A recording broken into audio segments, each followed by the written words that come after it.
नमस्कार मित्र. बदलत्या युगाचं नवनेतृत्व अर्थात आपला बलशाली हिंदुस्थान या बदलत्या भारताची वाटचाल विश्वगुरू बनण्याकडे होत असताना पंतप्रधान नरेंद्र मोदींनी एका बाजूला आपल्याला विश्वमित्र बनण्याची वाट दाखवली. विश्वाला गुरु बनून वाट दाखवण्याऐवजी विश्वाचा मित्र हा मित्र जगाला संपन्नतेकडे नेताना त्याच्या खांद्यावर हात ठेवून शांती आणि बंधुभावाचा संदेश देणारा प्रभू श्री रामाचा देश म्हणून ओळखला जाणार.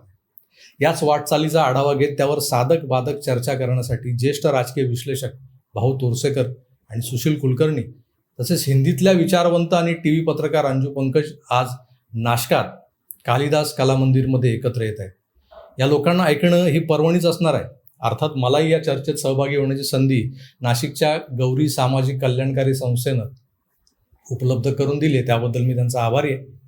तेव्हा आज सायंकाळी 5 वाजता नाशिकच्या कालिदास कला मंदिरमध्ये विश्वगुरू भारत या संकल्पनेवर आधारित परिसंवादाला आपणही आवर्जून या.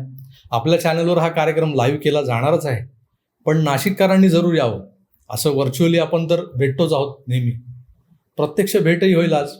तेव्हा वाट पाहतोय आज संध्याकाळी 5 वाजता नाशिकला कालिदास कला मंदिर. धन्यवाद.